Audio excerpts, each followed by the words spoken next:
I was 8 years old when my mother died. She loved traveling the world and digging up the past. He used to visit all the time. Then one day, everything changed. She'd found something. Something he wanted. He would have killed me too. But I got away.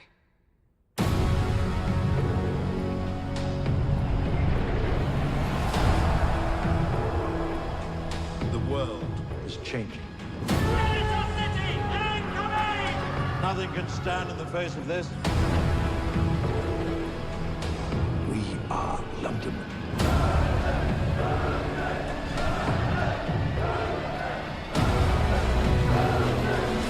Hester! Hurry! Get on!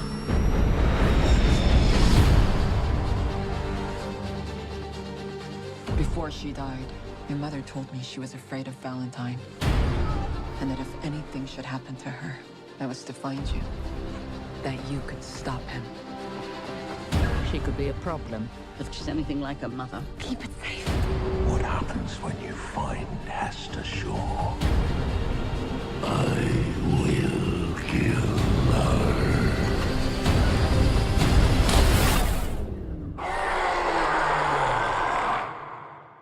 He's here. In the great game of survival, this is checkmate.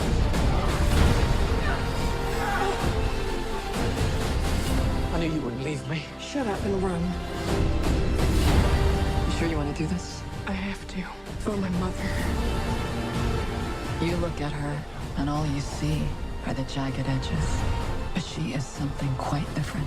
She is beautiful and strange. And very, very rare.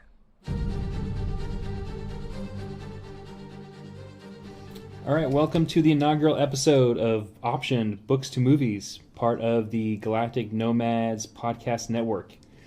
In this monthly podcast, we analyze a sci-fi novel and the movie it inspired. And we have got the whole crew here today. Introduce yourselves, starting from my left. I'm Steve. Hi, I'm Justin. Hey, it's Bridget. Man, those were not the most exciting introductions in the world. Were we not too hyped? I mean, It's the movie, man. It's It gonna be is. bummed out. No. Oh, spoiler alert. Hey, I'm Stevie. Yeah, baby. That's exactly what I was looking for, Steve. Thank you. I'd watch that. All right. So, we do, in addition to this podcast, we do the Traveler RPG and a science fiction podcast where we just talk about funny sci-fi movies. And you can find all that on our website at patreon.com/Galactic Nomads, Nomads with a G. And so today we're talking about Mortal Engines. And if you haven't seen this movie or read the book, you might want to do that before finishing this because we got spoilers. We got more spoilers than the Fast and Furious franchise. That's right. We're not tiptoeing through any attractions or anything like that. Yeah. No. Yeah. No tulips. No tulips. Right. There you go. There are no tulips left in this world, baby. So this is Mortal Engines. It's by Philip Reeves, an Englishman. And in this book, it's a dystopian future where after the 60-minute war, I believe it's called, where humanity ruined itself in search for more resources, cities have put themselves on the wheels and tracks and treads, and they're just roaming the world, devouring resources, and sometimes that means each other. The big preying on the weak, Municipal Darwinism. Municipal Darwinism. Hell yeah. So Philip Reeves is an Englishman, which is probably why he wrote about London. The first of the attraction cities. Yeah, the first of the attractions. And so in this book we have our main characters. It's considered a young adult novel. So we have some teenage protagonists, Hester Shaw, who is an orphan who's been wandering the wastes trying to find Thaddeus Valentine, who is an archaeologist for London. and he is out gathering all these ancient relics in an attempt to build a weapon that can help London proceed. And he's the head of the Historian Guild. There's a bunch of guilds on here. There's the mayor, Magnus Krome, who's in charge. He's kind of a megalomaniac. Shrike is a Terminator-like person. Our leading male is Tom Natsworthy, a third-class history guild apprentice who is also an orphan. And he's a third class because, he's poor and he'll never get any farther than that. Anna Fang, a anti-traction terrorist or freedom fighter, depending on your point of view. And Catherine, who is Valentine's daughter, and plays kind of a major role in the results of this book. So it came out in 2001, and Philip Reeves says his influences are Isaac Asimov, Arthur C. Clarke, and J.R. Tolkien. And this book has 3 sequels, including a book of short stories and an upcoming release of the illustrated world of Mortal Engines. And Philip Reeves he's written 18 books. He's listed as illustrator. I tried to find some illustrations he had done. I had found none. The illustrated book is even illustrated by a different dude. I did find a couple of scribblings somewhere on his website, but it wasn't anything interesting to talk about. So I'm sure he's got drawings out there, but I couldn't find them. So this book was, I was reading some interviews with him. This book was originally written as an adult book, but he couldn't find any takers. I can't imagine So, why. yeah. So he started thinking, well, this is the kind of adventure I'd read when I was a kid. So he changed his protagonists to teenagers, and changed the book a little bit. And as soon as he did, he got a taker right away. And he also sold the rights to the movie quite early to Peter Jackson's company. But Peter was working on the Lord of the Rings movies, and that travesty of the Hobbit movies, and God, what else did he have? Wasn't he that robot movie? Not Chappie, the alien movie. I'm sorry, District 19 or District something. District 9. District 9. That was him, wasn't it? That was a good movie. So yeah, he had Peter Jackson had a lot of stuff going on, and Philip was even like, I don't even think this is ever going to be made. So his excitement of selling the movie disappeared, and then a few years ago, they started making the movie, and he was like, oh yeah, that's cool. And he said in an interview that I was reading that he didn't have anything to really do with the movie because it had been so long since he wrote the books. He was just like, yeah, whatever. They're just kind of in the distant past to him, and he didn't have the connection to them that he did when he first sold the movie. That explains so much now. Yeah, let's talk about the book. You want to go, Justin? One of the big themes of the book that I got was definitely that municipal Darwinism, this idea that we are kind of on the tail end of what they were calling the traction era. Traction era. Give it a little gravitas there. And so, really what they've done, I don't know, it was thousands of years from modern times. Yeah. We're beyond the first time to the second time, and we're in this world where we're in this broken up Europe, and London is running out of cities to eat. So they concocted this plan to continue this municipal Darwinism to really go out to the promised land, right? The land beyond Shangul. But really what it was about is just that dog eat dog world. And City eat city. City eat city world. There you go. And Steve and I were talking a little bit about this, is that this book was definitely an introduction to sociology. Yeah, in several ways. I felt that it captured at least the 3 main sociological theoretical perspectives. Excuse me. Which is functionalist theory, symbolic interactionism theory, and conflict perspective. If you take municipal Darwinism, and the hunting grounds. Yeah. Kind of this way of life that London was the first traction city, I believe. Yeah. So they kind of helped set this precedence, right? So the world kind of takes this as a standard. Everybody's up on wheels, treads, what have you. And this has become the standard. This has become the way of life they have chosen to thrust themselves forward into the future with, right? So functionalism of it is the hunting ground, the way that cities hunt each other, hunt for resources, and it helps their society to continue to push forward, to exacerbate. And the hunting ground is basically Eurasia, Europe, and pretty much Eurasia, because it all kind of clumped together after this big, end of the world scenario that I think in the book they didn't really cover so much on what had happened, merely that the world had changed drastically for the ancients, which were pretty much us. Yes. And throughout this book, this municipal Darwinism just keeps coming up over and over. And I really felt that when it came to us following that line of London, it showed us kind of the purest sense of this city eats city world. And that really kind of got into also that fight against these traction cities or this traction life and the anti-traction league. Yes.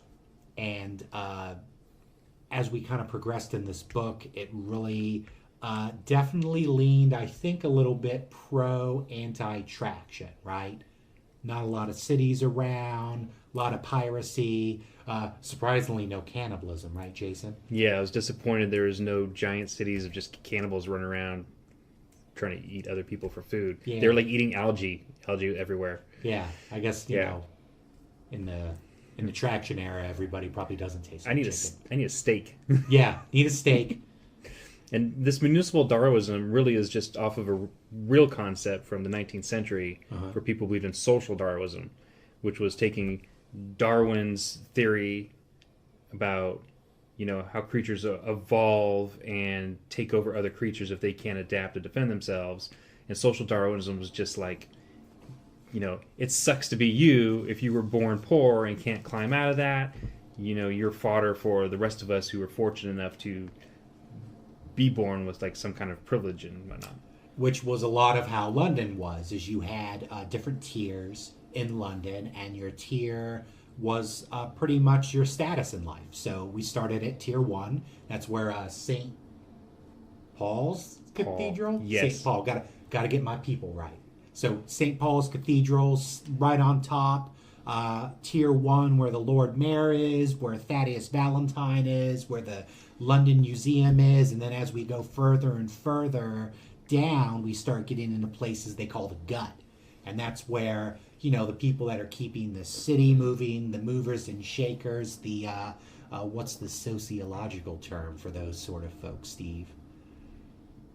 I'll say the working poor. Yeah, the working poor. Keeping it going so that Thaddeus Valentine can probably have a steak. That's probably, hopefully from a person, or at least that's the way I imagine their steaks came from. Well, it kind of shows in kind of a smaller fashion, other than the whole world, the conflict theory that comes into play in society. Yeah. Everybody's competing for the top tier, right? Yeah. Well, if you're born on the bottom tier, what are your chances of getting out? And that goes... especially within a world where everybody on top says, no, you're just fine where you are because you're serving the purpose that we want you to serve. You're providing for our functionalism. It's not functional for you, but it sure as hell is for us. That's right. So enjoy those turd tanks, motherfucker. And I'm sure Yes. modern tanks. Modern London, not like that at all from what I've heard. Yeah. So, yeah, go ahead. Well, I was going to touch a little bit on that. Not only do we have this Darwinism concept and classism, but we also have the caste system in there too, just to mix it up on being horrible. So London is ruled by guilds. Yeah. The major guilds are the Historian Guild, the Engineer Guild, and God, the other two guilds were barely even mentioned, so I don't remember what those other two guilds were. We had kind of been introduced to the city of London at Yeah. the tail end, where the Engineer Guild and the Historians Guild had really, in that concept of municipal Darwinism, they're the ones that kind of came out on top. Yeah, and they're kind of at odds with each other. So so you're talking about this caste system. So even within these guilds, they have their own caste system. So our leading man, Tom Natsworthy, Yes. Very English, very posh. is a third-class apprentice engineer. His parents died in the Great Tilt. Historian. Yeah, Third-class historian, third-class historian, Yes. whose historian parents died in the Great Tilt when one of the tiers fell on the other tiers. And because they didn't have any money to leave him, he will remain a third-class apprentice. You know, typically, if you're in a certain class, like especially apprenticeship, you're able to climb that apprenticeship ladder. But they established fairly early when there was like the one bully apprentice Maleficus. had to, Maleficus, yeah. had to mock him because we had to, set up that he was not a nice guy. You're not as Yeah. high as I am in my station. Yes. Boom, boom, boom, boom. You would always be a third class. You'll never be higher than a third class. Do you get to ride in the bug? Why are I you don't talking think to him? so. He's just a Boom. third class. Yeah, because he was trying to impress a lady. That's right. impressing those Tom ladies. falls in love with like 4 chicks in this book. He's, Well, again, he's insatiable.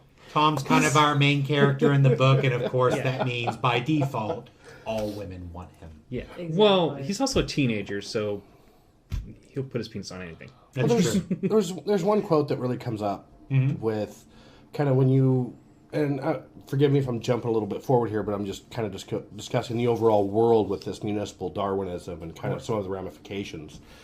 Is you end up at some point running into pirates, right? These pirates, they run slaves in their guts. And what is London's gut other than just a slave factory? I mean, you have people, you have prisoners, but then you also just have the working class, right? But prisoners and working class are all lumped together, and they're doing the same garbage jobs with no hope of ever moving up, moving forward, moving out. Yeah, whether or Right. not you were there because that's what your parents did before you, Yes. or because you were enslaved because your city was smaller than the one that ate you, Right. You're still down there shoveling coal into the furnace. Yeah, or making poop into food. Yeah, You know? and that's what you're gonna do all day. And your parents did it, and you're gonna do it, and you're just the one making the poop. Yeah, well, it's like Pardon me, making the poop. We're all making edible. poop.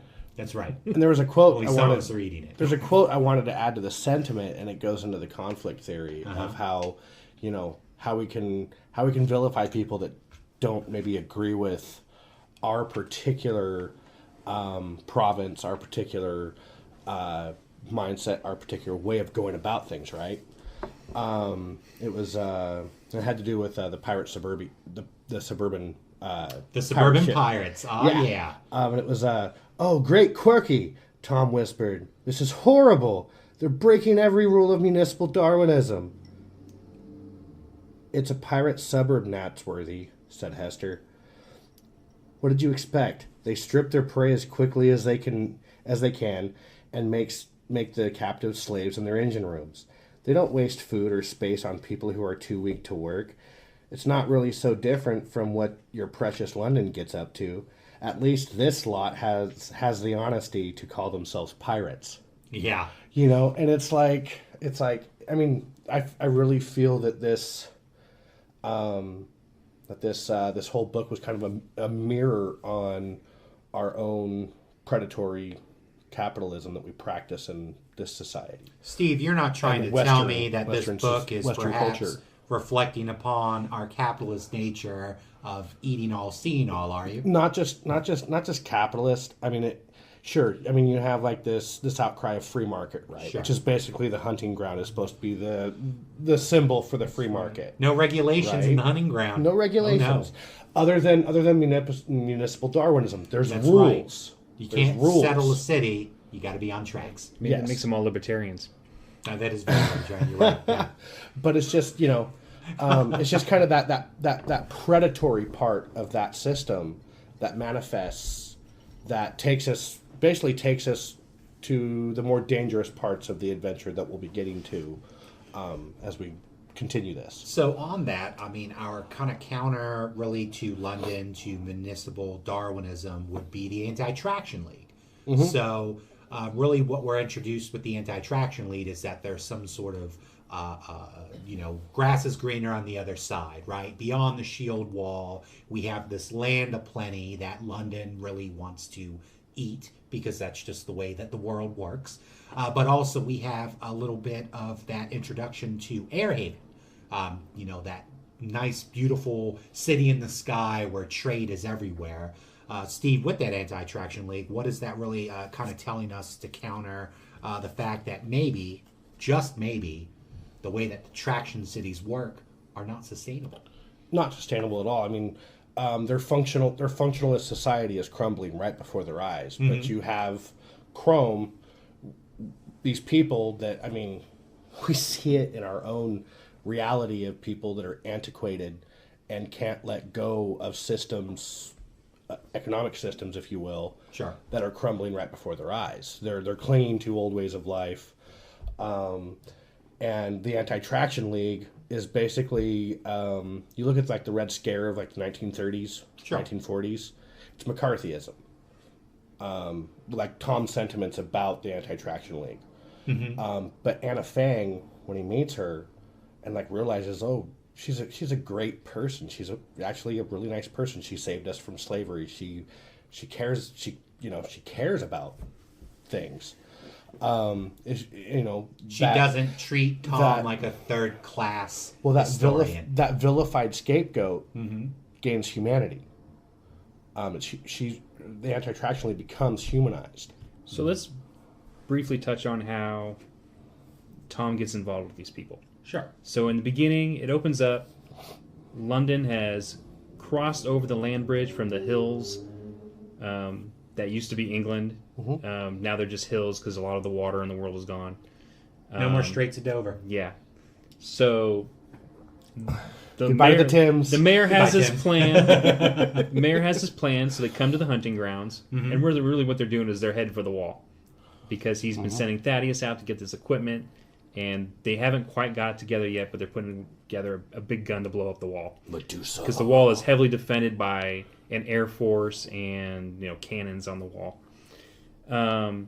Built out of the parts of cities that tried to destroy it. Yes. They just kept adding on city scraps onto that wall. Protecting the city of Shangao. They pronounced it differently in the movie. That's right. Shangao. Yeah, I'm going to call it Shangao. All right. So works for me.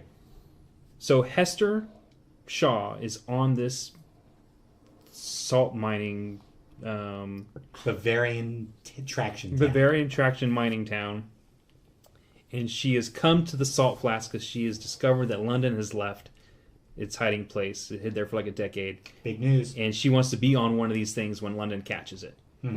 And so she's on it. London sees it. They chase it. They swallow it. Tom is downstairs. We've kind of already established he's a knucklehead. As punishment, he's been sent down to the gut to help them. He's very happy to see Thaddeus. Thaddeus remembers him from a contest-winning essay he wrote. Thaddeus knew his parents and liked his parents. Thaddeus takes him around, and they're going to be like, okay, let's go through some of this stuff, talk to some of the scavengers, see if they got any cool stuff, and then we'll hit the party that's celebrating the catch. And so Tom's having a good time. Until Hester breaks out a knife, tries to stab Thaddeus, and then Tom, to be a hero, chases her down, stops her and chases her down, and she jumps into like this garbage chute. Yeah. And she says, her face is all messed up, she's super scarred, and he's like, why are you doing this? And he's like, ask Thaddeus about Hester Shaw. So Thaddeus catches up to him, and he's did she say anything? Oh yeah, he's talking about, she said, you did that to her. And he's like, huh? You killed her mother. Then he just tosses him into the garbage chute. And so they wander around until they meet Anna. So this is how Tom starts off in this adventure where he starts to see other parts of the world because he's lived on this mobile island city for his entire life. Always been a city boy. Yeah, he is a true believer of Municipal Darwinism. That's right. And he's not cultured. He's not seen the world. I mean, even though he works in a museum, he kind of lives in the past. And can we talk about that museum for a second? What do you want to talk about? I noticed that I think when Tom's walking through, they're like mentioning like these pop culture icons like Mickey Mouse, and different effigies that they're like, oh, these are like the effigies of the ancient ones, and they held great importance to them. And I was just thinking, like, Euro Disney didn't do that well. That's right. Maybe it picked up about 2100 or so. Maybe, right? maybe. It's booming But now. Isn't that how that's going to work, though? And if you're in the future like that, and you don't have the history that's gone down proper, isn't that what we're doing now with, Egyptology and so forth? Yeah, we're totally interested in these dead rich guys' cats. Yeah, could I add a little excerpt from the book here real quick, if you don't mind, about the museum? Yeah, go ahead. Is that cool? He cut through the 21st century gallery. That's our century, by the way. That's us, 21st century. Past the big plastic statues of Pluto and Mickey, Disney swallowing everything, like London. Oh, yeah. Animal-headed gods of lost America. I mean, seriously, gods. I mean, is this how we're going to be seen? Like, Absolutely. Absolutely. Is the city swallowing city people going I to lived believe in Florida most of my life. I'm going to say absolutely. oh. That's right. The mouse rules Florida. And then it goes dark into, like, Earth atomics and tailored virus bombs and the 60-minute war. So, yeah, but it's just like, our gods are just like advertisements. Is this? Yeah. I didn't look up. Is this a DreamWorks movie? Because instead of Mickey Mouse in the movie, they had the Minions, which is a DreamWorks cartoon. Did. They had licensing in the credits, so the Minions were licensed. Yeah, I'm just taking a quick look because I forgot to look up who actually published this movie. Anyway, let's carry on. Did you want to talk about Tom? I think Steve and Bridget both have some things to say about Tom. A little bit about the characters. Yeah. Yeah. Our main character, our hero to this story, the one that we kind of follow through with the book. Yes. The strong, independent Hester Shaw still needs a man to help her. Still needs a man. Well, It's killing me. do we want to, Bridget? You want to talk a little bit about your joy? Well, I don't. of I following think Hester that Shaw? Steve needs to paint the picture for Tommy for Boy. Tommy? Yeah. For Tommy Boy? Let's talk Yeah. about the man first. You're right. Yeah. All right. Well, okay. Well, I think one thing I did like about Tom from the book. I mean, overall, nice. I hated him because he was just kind of like idiot boy throughout most of the book, if not all. But I mean, we start out with him totally socialized into London Traction City culture. Everything and everyone outside of Municipal Darwinism were terrorists because they believed differently. Barbarians. They had a more peaceful way of life. And somehow they were an enemy to be feared because they challenged the functionalism of this municipal Darwinism society. So then you get into like bigger, deeper implications of that. Like if you wanted to look at like 1984 by George Orwell, when they have the 2 minutes hate, and we've always been at war with East Asia, or we've always been at war with whoever we're at war with. That vilification of the other, the creation of the other, and the exacerbating of, who is the other. We don't care because we just know they're the enemy. So he gets thrust out of London, right?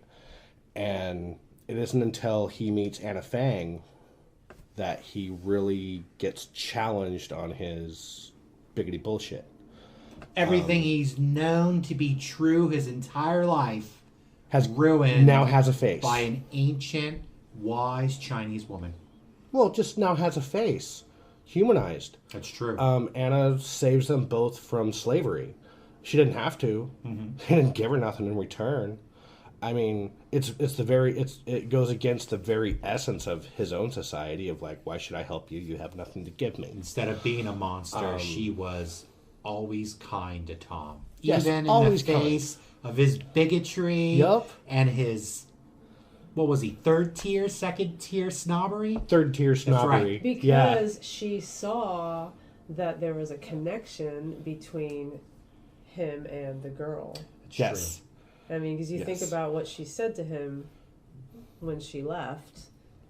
Yeah. So yeah, Good she point, saw. Bridget. She already Yeah. saw the connection, so that's why she was nice to him. She was her whole Remember focus she said was she to was get the he was an girl. idiot? Yeah, she told him he was an idiot. However, Yeah. which is very true. She is very wise. Yes, that was very wise. But she still dealt with the flaws of him because she had an ulterior motive, which was to help the girl because the girl was going to help them. Yeah. Yes. Mm-hmm. Yeah, because and I have some other things to riff on that, but I'll wait till we get to the movie to kind of talk on those because I don't want to veer too much off from the book yet. Of course. But, this format to be considered. right. Well, so you were talking about Tom. What is it you didn't like about Tom? I think his. I mean, if you take like symbolic interactionism, right? You have symbols. Okay. You have symbols from your society that you cling to. Okay. That you attach your ideologies to, right? And I think this kind of actually goes into why this failed as being shopped around as an adult book. Is because I think teenagers, they're still in their ideas phase. They're still figuring out what their beliefs are. I mean, sure, they have some, but I don't think they're completely locked into I'm going to double and triple down on everything because this is all I know and all I want to know. So I think Tom, when he's in the out country, Tom, when he's in the out country, he's forced to face these truths, especially when he's standing in that track rut, right? And he's like, I fell. That like 40-foot deep track rut. Yeah. Oh yeah. And then he's like, no, he pushed me. His idol, his symbolism He's for read his all his society. books. He did read all his books. I mean, everything his ideology clung to and said, this is right because this guy's right. Starting to crumble now. Social Darwinism's great until you're a victim of it. Exactly. So it's like, it's interesting to see Tom the way that they wrote him in the book because he's challenged, his ideology's challenged all the way throughout the book. Constantly. Even when they get to forgive me, I can't think of the name of the city right now. Shanghai? No, the city. Shanghai was the Airhaven. province. Slave town. No, the wall town. It had Gottmik. You're right. That was next to Shangul. Oh, Bakhmut. My God, something. we should have written that down or something, right? Should have written that down. But like when Valentine shows up there. Yes. Right?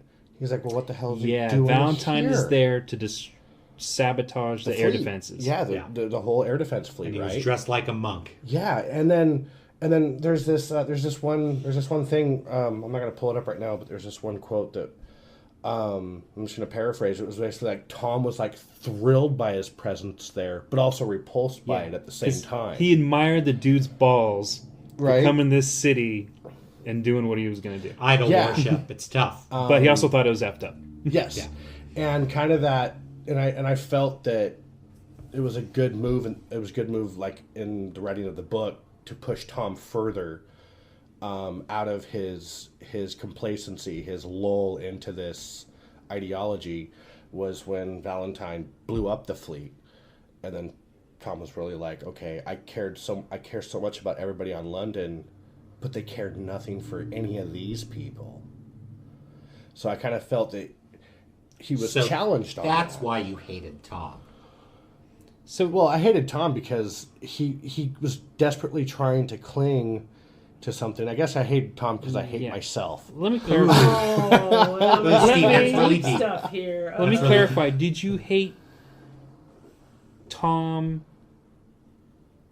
as a character, or did you hate Tom the way he was written? You know, there's a difference between hating a character and just thinking the character's like... I hated the character because I hated the character's choices, because I was like, wake the fuck up, Do you think he was a well-written character? Okay. Wake up. Do you think he was well-written?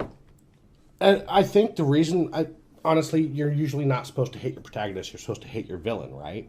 True. I think because I hated Tom is... Tom, he... Oh, I lost my train of thought. See, this is what happens when we talk about hate, Steve. Is the hate clouds us. Just like Anna Fang told us, right? About Hester Shaw, about her hate consuming her. Yes.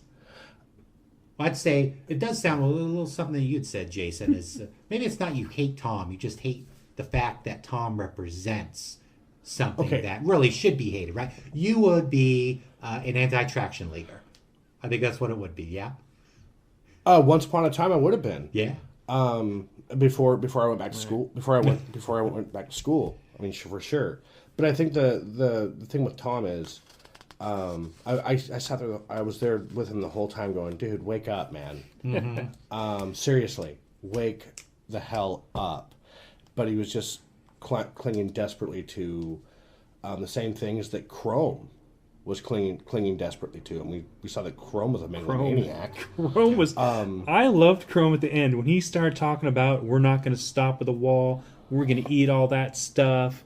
We're gonna make the Earth move and put rockets on the Earth, and we're going to eat at the solar system, and then we're going to go into the universe and eat the rest of the... He wasn't thinking so small. He was like, London will never stop. He was going to just drive the Earth through the rest of the universe, devouring the rest of the universe. He was a Lord Mayor with ideas.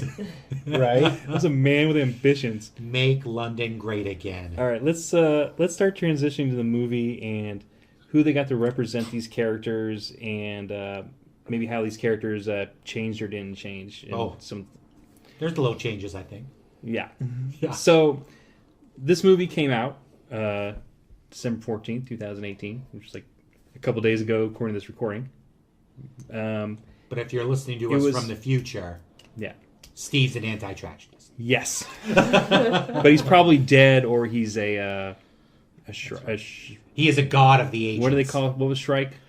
Oh, he was a...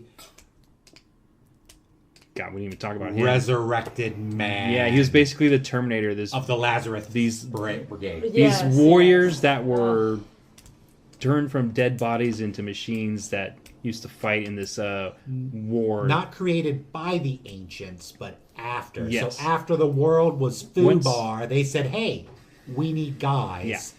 Let's make some cyborgs. Because there were anti-traction people fighting against all the traction cities, but they eventually ended up losing. Mm-hmm. So this movie is produced by sold to Peter Jackson's company, Wingnut, I believe it's called. It's directed by Christian Rivers, which he's directed King Kong, The Hobbit, The Lord of the Rings, Two Towers. He's worked with Jackson a lot. And it stars Hugo Weaving as Thaddeus Valentine, Robert Sheehan as Tom Natsworthy, Hera Hilmar as Hester Shaw. Catherine was played by Leela George. Catherine is hardly in the movie at all. She had like a pretty big role in the books, hardly in the movie. Anna Fang is played by Ji Hae, who is currently doing a show called Mars for National Geographic, and she's produces some music and stuff. Stephen Lang was Shrike, the Terminator robot. Pretty much a waste of his talents. Yeah. So I want to read something from the book. I can't wait. So this is when Tom sees Hester Shaw just before he tries to stop her from jumping into this garbage chute to get to the Outland. Because she covers her face with a scarf, and the scarf comes undone. And it says, "She was no older than Tom, and she was hideous. A terrible scar ran down her face from forehead to jaw, making it look like a portrait that had been furiously crossed out. Her mouth was wrenched sideways in a permanent sneer. Her nose was a smashed pulp, and her single eye stared at him out of the wreckage. It was as gray and chill as the winter sea. I love that description. And that's chill. Yeah. There's not a lot of descriptions in this book, but that description is fantastic. And my first thought when I read that was, I bet she's hot in the movie. She's pretty nice looking in the movie. She's got she looks like she got no fight with her cat. She Like has that's about it. Scar adds Sexy war scar. beauty. To Sexy her, battle yeah. damage. Yeah. Sexy No battle sneer, damage. No mashed up nose. Both eyes seem to be pretty functional. I wouldn't have to be a sailor to make a move on That's that. right. Wouldn't need 3 drinks. Nope. Just one and a few days out at sea. There you go. So, Wow. That was brutal. Okay. Moving on. So, the characters in this, so she's obviously fairly different. She's still a little angry, little angry, little standoffish. But you know they changed her because you can't have a leading woman who's too unattractive. Is that sarcasm I hear? Yeah, maybe. Yeah, a little bit. Okay. Hey, don't get me wrong. I don't want to see that big lady from the from those singing movies playing her, but I'm not saying lady from the singing movies. Yeah, with Anna Kendrick. Oh my gosh. You know what I'm talking about. Anyway, we don't need to talk about them. Yeah. That was just Rebel an example. Wilson. There you go. Yeah. So, I don't know. I think Rebel Wilson would have brought a little gravitas to this movie. I think so. Yeah, I mean, at least she knows who she is. I would have been okay with it. Yeah. Yeah, she knows who she is, unlike Tom. Yeah. She would have hit some of those good monologues. Should have been a little too jolly. Yeah. Probably. All right. So, what do you think of these? What did you think of the casting and how they represent the characters, and whether or not, if they did a poor job representing them, was it their fault? Well, I think Bridget, you had something that I think really encapsulates, maybe not so much the book, but most certainly the movie. Oh yeah, definitely the movie. I feel that it was really, I mean, obviously it's a young adult storyline anyway, but I feel like it really was trying to tap into that young female market on this fantasy of what the reality of life is for. I mean, okay, for example, she's scarred in the book, but in the movie she's a pretty girl with just a little knife cut. Yeah, just a little makeup. Yeah, not bad. Yes, just like, strong sci-fi fantasy women shave their armpits. Somehow they have the time in these right. Gotta keep beautiful. Armageddon movies. They still have time to do that. So it's the same line along with that. I didn't like the unrealistic expectations of the romantic relationship that they were trying to between Tom and Hester. Between Tom and Hester. As they said, you're an idiot. He's fumbling along the whole way. He's mucking up her game the entire way. She's carrying his weight pretty much throughout the movie, but yet here we go, and the strong heroine figure that's tough and whatever. No, I don't want to hear your moments of connection with me, and I don't want any of that because you're an idiot, basically. And then what does she do but fall in love with him? Yay, because we can't have that without it's the way Michael J. Fox's mom fell in love with him when he got hit by the car. Oh, and Back to the Future. Like Calvin Klein fell in love with his idiocy. Yeah, it was just the Nightingale syndrome. Oh, I've been protecting this poor soul for this time, and now I've got some sympathy for him. And man, he's actually really cute. Oh my God! You know what? It's awful. Justin and I were talking about this last night, and I basically compared Tom. I basically compared Tom to George McFly last night. McFly. Yeah. Yeah. So that's kind of funny that you bring that up. So, And it's not just. I imagine what's got you irritated is this is a running theme It's a throughout running theme, movies and and lit. especially when you have these sci-fi fantasy movies with these, that they are trying to get more girls involved in those, and I think that's fantastic. But they don't always have to have where there's this budding romance that she's resistant of or whatever, that she can't exist and have this happy life after doing the things that she has to do without having the romance of this boy and their honeymoon phase. And it's super cliche too. Right. It was very cliche. Yeah. I agree. Yeah. So yeah, that's all I really have on that. Well, no, and then the music. yeah. Then the music also kind of like they really tried so hard to like pluck on your heartstrings with the connection moments with the music, and it really made me feel like I was watching a Hallmark movie. Not only were we seeing this bumbling idiot right, and then win her heart, we were getting some nice instrumentals just in case. Her Christmas exactly. Prince. Just to make sure, just in case you missed the memo on that one. Oh, like, wow, let's like get the music going to pluck those a little bit. Oh, yeah. Playing with our emotions. Yeah, that's right. It was a little too, I don't know, obvious for me, and it was just irritating. Or maybe I'm just a jaded, bitter old lady, but at the same time... Are you saying that you didn't find a Tom that loved you despite your hideous face scars? That's exactly what I'm saying. Yeah. You know what? I understand. Bridget is actually recording this from another room because we can't stand all together. Yeah, that's right. It's the nose that gets me. Well, it's one thing I felt with the relationship between Tom and Hester in the film. It just moved way too fast. I mean, sure, they saved each other a couple times, but guess what?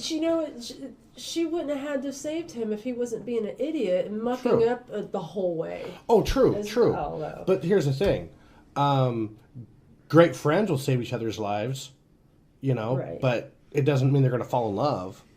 I mean, you take Hester; she's cold, she's untrusting, she's built up walls around herself to keep people out.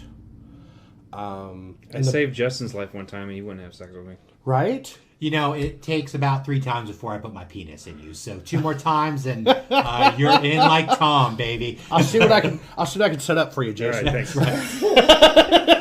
Or if you buy me a nice new shawl so I can cover up my hideous scar face, that's an in. Oh. Yeah, and that's right. Give me a gift. That was one thing that I liked about the romance in the book over the movie was the movie. Yeah, he saved her a couple times. She saved him a couple times too. But really, what ended up winning her over, as far as like how I took it from the film, was when they jumped into Anna Fang's aircraft, the Jenny. The Jenny. And Tom's just like looking at her like a codfish in the movie. In the movie. This is radio. Nobody can see the face you're making. And yeah, I know. But what Steve was doing is he was staring off blankly as if he was sharing this moment of passion after adventure. It's like a couple longing looks won her over. Yeah. Whereas in the book, I mean, there was like Tom. There was some significant ways that Tom had been looking at Hester that he came to feel affection for. He came to respect her. And when I think it's when they end up on the second airship city, he buys her a shawl to replace the one that she had lost earlier in the book. Yeah.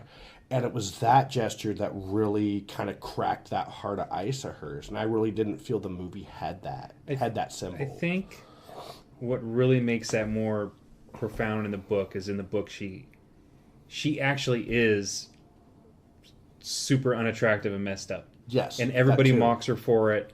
And he's the first, even though he had that initial holy crap reaction when he first saw her, as he gets to know her as a person and respects her more, then he starts to feel more kindness towards her and starts treating her kindly. And then she's like, oh my God, this is the first guy who's ever been kind to me. I can't tell what Bridget's doing out of the corner of my So just making okay, just shifting. I couldn't tell if that was an anger shift or a. Don't just, worry, No, Jason. you're safe for now. You're gonna make it through the end of the All right. episode. But in the movie, it's super unrealistic because she actually is pretty nice looking. The scar makes her hot. I mean, that's all there is. There to was it. a particular So scene doesn't- in the movie where she was kind of standing there looking off camera, and her hair covers up this scar. Because again, it's only what cheek to and chin, yeah. And the only thing that breaks it is her perfectly good smile. Yeah. But it covers it. It just so missed her all- lips miraculously. Yeah, and it just shows her as this normal person, and I felt that really did kind of take away from that. And I mean, something that Bridget had said is it almost felt like she was obligated to fall in love with this person that was being nice to her, even though in a world of movie cannibals, which they have. Yeah, they'd be all over her. She's yeah. breeding stock, man. Yeah, oh, definitely. Those hips ain't Totally. cut up. You have her not just Exactly. she wouldn't just be in the breeding pen. You'd take her to parties and stuff. That's Yeah, true. She definitely yeah. was party ready. A little mask, a little Italian job, you'd be good to go. Yeah. Oh, yeah. Fan of the opera. Oh, there you go. Maybe that'd make it into the traction era. Maybe not. I don't know. The Minions did, though.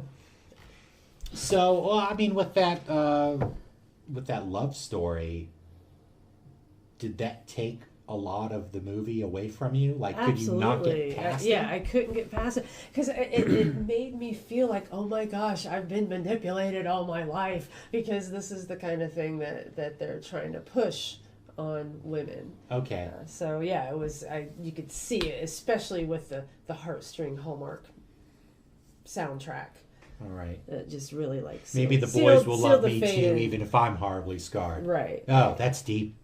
Oh, Even geez. though I'm carrying his weight. the As long as you're entire not scarred time. on the Yeah. outside. That's right. We like it when you're scarred on the inside. You do all kinds of crazy stuff. Well, that kind of goes into a little bit of Hester's daddy issues too, right? Oh, I yeah. mean, that whole.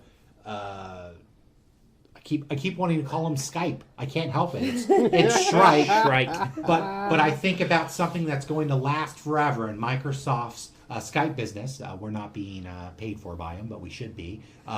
Would last forever, right? And just that whole feeling of Hester being raised by this robotic killing machine that is lamenting after broken things.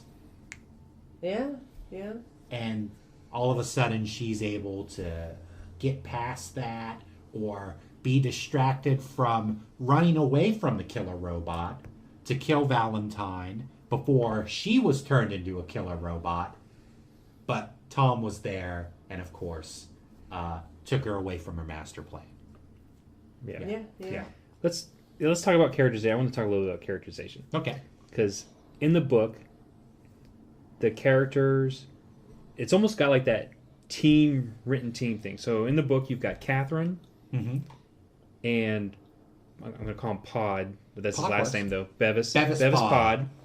Third-class engineer. Third-class engineer, who she suspected something fishy was up, and Pod had actually helped chase Hester in the beginning.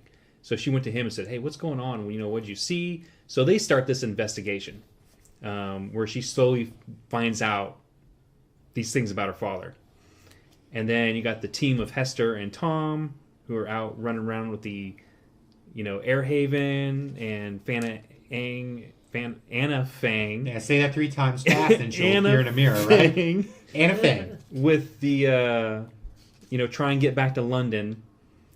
And then you got Thaddeus, who actually disappears for most of the book before he reappears, as that terrorist trying to bomb them. Because actually, is he a terror? What do you call a terrorist when you're the good guy? When you're blowing stuff up? Freedom fighter. Yeah, fighter. it depends on who has the most social equity, I A guess. patriot. Yeah. You call them patriots. He's a patriot. That patriot sabotaging all their stuff. So for me, the relationships in the book moved too fast, but they were put together correctly. And so you had, the budding relationship between Catherine and Bevis, and then you had, even though Tom was thinking of Catherine this whole time. Actually, he wanted to get back to Catherine. That's right, because he actually loved her. Part of the reason he chased that Hester down was because show off for Catherine. That's right. But he's turning his way toward Hester. So I liked, even though they went super quickly, I liked them in the books. They kind of made sense in the order and the way they happen in the books. But in the movie, like all that was ripped out. Like everything went super fast. Anything that was interesting about the characters was just like taken out. Yeah. Which resulted, in more heavily in the things that, Bridget noticed. And, in the book you had the mayor was the megalomaniac, and Thaddeus was just a guy trying to protect his daughter in a crappy world, so he's doing these things for him. And he was a lapdog. Yeah. Yeah. Yeah, he's a Well, he was lapdog. willing to be a lapdog because that To protect his daughter. His daughter had a better life. And we saw how that worked out. And in this one, he it was... didn't work out too well. In this one, he's the crazy guy. And he was just a stereotypical crazy guy, too. It wasn't like anything interesting. And he didn't have grand plans about flying the Earth through space and eating other planets. Yeah, he thought small. Not as good Lord Mayor He was a plans. small He was taking thinker. too many New York diet pills. Yeah, So- there you go. Yeah. So I liked all these actors. Delusions of grandeur. Relevant. I liked all these actors. I thought they didn't really get any justice done to them in this movie. So, I think we got it. I disagree. Well, no, I don't disagree, Jason, because I agree with it, but I preferred the characters in the movie more than the book. Well, let's talk about that. Let's get into our which one we like better section, and you can Okay. wrap that into what you think you like Well, better. I thought the movie was a good adventure flick. I mean, it definitely felt like a Peter Jackson film, or specifically a Christian Rivers film. I felt a lot of the issues with that character arc in the books, where they were just a little too shallow. They took a lot of that and really put it into our main characters of the book. I felt Tom, I enjoyed him more in the movie because he was a little bit more adventurous. He wasn't as much of a bumbling idiot. He was just somebody who had his convictions. Hester Shaw, well, I would say I enjoyed her more in the book, but that was because her character arc made more sense, because I agree with Bridget, she was just a weak character, and it didn't really fit that narrative of someone who was so intent to kill this man who killed her mother, that, just dissuaded by the prettiness of Tom. I enjoyed Shrike more in the book. In the movie, I felt that he had a little bit more of that development, that we had that opportunity to really see what he was as a character. And in the book, he was just a killing machine, and he wanted to make Hester Shaw like him because, again, he felt that she was broken like he was, and that was his benevolence in this concept of being a resurrected man. And then just how the changes with like Magnus Chrome, where the Lord Mayor wasn't as big of a deal, Thaddeus Valentine took that on. I like that changes. I felt that Valentine's book character on him attempting to, be a father figure to his daughter was nice. But here in the movie, it felt, especially since it was Hugo Weaving, that it really covered that municipal Darwinism. I felt that Valentine was a representation of what that city was about. Despite the fact, of course, there was a bit of a writing issue where his big speech to London after killing the Lord Mayor in the movie, he was like, "We're no longer to go by by municipal Darwinism. Now let's take out that wall and eat everything." Yeah. Wait, what? I mean, maybe he was trying to say, "Hey, everybody, you can be like me, and you can come up from the bottom, and come to the first tier." But I don't hate Hugo for that. Well, I think really what he was getting to was, we have Medusa now, so we don't have to worry about predators because we're the top of the food chain. Yeah. So municipal Darwinism has no consequences for us anymore. Okay. So you're a movie guy. I would say I'm a movie guy, and it was the characters that really did reel me in, despite the flaws, because, again, I don't think this is winning the Academy Award. Maybe special effects. maybe special effects. Peter Jackson, well done hiring the same people that you did for all your other movies. Very Municipal Darwinism of you. Honestly, All right, I think we know Bridget hates the movie. Yeah, I'm not a fan. Not a fan. It came on really strong. It did. The intro scene was pretty badass, and then it just kind of just fizzled out. Steven? As far as characters go, I think the only character that survived the gutting process was Anna Fang. I mean they made her look younger in the film. She was young and kick-ass, yes. not old and kick-ass. I did. But I felt that she still played some of her role in the film. I mean, I think really, and it was another scene with Tom when they're leaving Shangao to go fight London, right, with the other airships, right? Sure. And he does a trade coat, physical representation of a trade coat. Oh God, right? Yes. He had 3 coats in the book. Yeah, but in the book, he watches Valentine kill Anna Fang, and at this point, he respects Anna Fang. He's like to the point where he's like, Anna Fang is almost like his new Valentine, as far as a symbol. And he respected Anna Fang kicked his ass too in that fight. Oh yeah, she did. But then he watches Valentine kill her in a most dishonorable way, She and gets he's distracted like, when his "This shit isn't comes the in. honor The of London. 13th elevator. This isn't the honor of London. This is not how honorable people do things." Chivalry is dead. So it's like, again, the movie fell flat for me. There was no reason for Tom to really abandon his programming for blind loyalty for London. Yeah. There was really no reason for him to do it. He just kind of went along because he's like, okay, Hester, whatever. Maybe I'll get laid. I mean... Okay. That makes a lot of sense. So, before I wrap this up, did you want to go on your China rant? Oh yeah, we could do that. Well, maybe we have a little bit more for the extras, right? I felt that if there was one thing about this movie that... Well, not anymore, because you're about to go off on it. Oh yeah, you're right, I'm going to.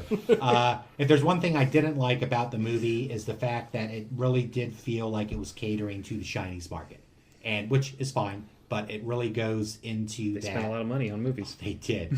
Well, it's a movie and they have to make money, and it's really about that, but... If there's one thing that I've noticed with a lot of these kind of blockbuster films, when they really incorporate something that is involving our Far East brothers and sisters, is they really, really smooth those lines up. In the book, they really talked about the governor of Shanggu, right? Is that he was so confident that the shield wall would keep, and that there was nothing that London was doing, and he didn't do anything about really getting the fleet out there, which Valentine eventually blew up, but it really kind of felt that it was part of that greater context of that conversation on municipal Darwinism. Is sure, it wasn't always grass is greener on the other side. Sure, this whole traction era has its faults, but even with those landed cities, they're felt in this kind of false sense of confidence. Movie wasn't like that at all. All of a sudden, if he's saying if there was another way besides killing all these innocents of London, I would take it. And then he does, and we're presented into this scene with everybody from London leaving the city when it's broken right there at the broken wall, and he holds out a hand, and we get this plucky harmony music, which is a little blah. It just felt like it really missed out on what they were kind of trying to say, and I really feel that that's because they were catering to a market of hundreds of millions of people that are going to make them more money. And it just took away a little bit from the story that really was presented to us by Philip Reeves. I just felt that it didn't really stick to that really concept of that sociological perspective they were trying to tell us. And sure, maybe that's the ultimate story of municipal Darwinism, is the fact that, they need this movie to make more, but without knowing what the opening box offices are, I'm going to predict, hopefully correctly, that this movie is going to probably bomb here in the States, probably even bomb in Europe, but it's going to make some bank, or it's actually going to make up the money they spent in the Chinese market. All right. I got nothing following that. That's I know. All right. So I'm going to say that I'm a book guy. I thought Philip Reeves made the comment, this was like an interview I read in his hometown, that it was just a 70,000 word romp. And that really shows. It kind of, this book, this final version of this book, reminds me of like the first draft of my book, which you can find at my Patreon, which is patreon.com/Pacific Novel Project. Good plug. Thank you.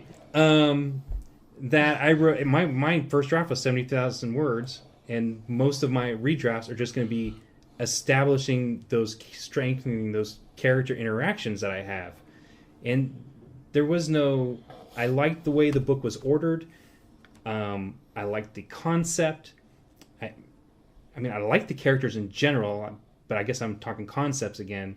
But he just doesn't really establish me. So in the book, like, he just starts killing off people, and I don't care because it just went by so quick that I was like, okay, that person's dead, But I lean book because all those themes and concepts that we've talked about were all ripped out of the story for the movie. Mm-hmm. And the characters connections are even more tenuous. So, yeah, I'm going to lean book. But the movie is, like, I kind of disliked the movie. If I didn't read the book, I probably would have thought the movie was okay. Because it is a beautiful movie. Peter Jackson makes beautiful movies. That opening scene was amazing. The city looks amazing. I love Airhaven. Airhaven was cool, even though it looked kind of like a floating brain with a spinal cord. It was a little brain. Nice. Yeah. I thought I liked Anna's character, was well represented, even though I think her death could have been better. Mm-hmm. I loved her ship. I loved the design of the ship. The ship was great. All the ships were like gas and propellers. In the movie, they actually made them like jets and stuff. One of them looked like a TIE fighter. Yeah. Well, they called them envelopes in the books. Yeah. Yes. And they were kind of hot air, except for the 13th elevator. But It was armored. her ship, she had those jet engines on them, but she would turn them off. She'd only use them like when she like really needed to. Otherwise, she did have those bags, the way the wings folded up. Yeah. I thought that ship was awesome. I loved Like her a ship. butterfly. Yeah, like a beautiful red butterfly.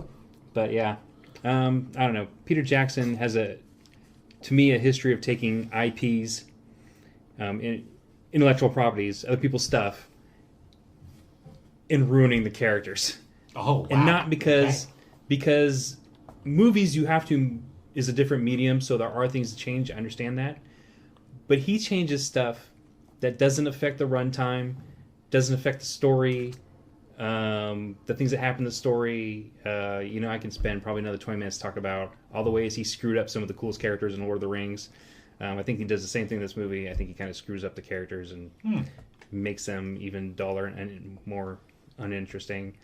And the reason I like Thaddeus better in the book, for example, is because I really love it when there is no clear bad guy. Yeah. I like when people are shades of gray, doing things. I mean, sometimes over-the-top bad guys are great, but I just prefer somebody who's like Thaddeus, who's just, hey man, I'm just doing what I got to do, and Anna, I'm just doing what I got to do. But hey, somebody's going to make a lot of money, and good for them. Ooh, I want to read something. So this kind of sums up my feelings too. So Noah Bertlatsky wrote a column that was published on NBCnews.com. Noah, he's written the book about Wonder Woman and feminism and bondage. It's a pretty famous book, and he's got a website, which I didn't write down, but it's about like comic books and stuff like that. Google it. You'll find it. So he wrote, this is the last paragraph of his review, Mortal Engines the film loves cogs, and it loves capitalism. From Reeves' words, the filmmakers have built a machine that revels in the authenticity and imaginative impact of photogenic grime and squalor. Capitalism in the film is an ugly, beautiful painting, a grandiose spectacle of power. The wheels revolve, the bellows blow, the jaws crunch in surround sound. It's a terrible, wonderful Hollywood machine. If someone somewhere is suffering for it in some noxious gut, you won't hear them over the audience's oohs and ahs. You know, if he saved me once or twice, I would fall in love with him. You just told me it was 3 times. And I don't even have a messed up face. Oh, you're right. I've been caught in a web of love lies. I don't know what to do. This is terrible. This is terrible. All right. On that note... Oh, one thing I have to say is that, yet again, and I don't think it's just a Peter Jackson problem, it's a Hollywood problem. Because I actually really enjoyed the Ready Player One book, and the movie was garbage. Oh, yeah. Oh, another example of a chick who supposedly has something wrong with her, but she just kind of had like a little red rash. Yeah, you're right. Little wine stain, totally ugly, but good thing that the main character's there to show her that she's beautiful. She's beautiful. Yeah, I mean, the book had its issues, but overall, I enjoyed the book. Hated the fucking movie. Do you not want to put that on the short list for our podcast? I think it'd be fun to visit it and see what everybody's perspectives are on it. I think it'd be fun. Yeah. But I mean, later than sooner. Oh, whatever, man. Whatever. Okay. Well, spoiler alert. This is democracy. I think he liked the book better. I'll tell you what, you should comment on that and let us know what you think. I know. I told you there's a lot of spoilers in this That's right. podcast. All right. So if you like what you heard, go to our Patreon. It's patreon.com/Galactic Nomads, GNOMADS. And we named it that because we do a Traveler role-playing game. That is, will appear in episodes every other week, twice a month. And we also have a science fiction flashback review type that goes once a month. Gnomes. In space. Yes, it's a Traveler role-playing game, but instead of the Third Imperium, we are the Third Consortium. And that's it. Anybody else got anything they want to say? You know what? I'm not going to hate you if you pay for another movie, but see this movie instead. You know, choose with your wallet. Municipal Darwinism. I'll see you all there when I eat your town. And with that, we bid you adieu. Goodbye. Adios. Sayonara. Hasta luego. Hasta luego. Hey. Fare thee well. Fare thee well. Goodbye.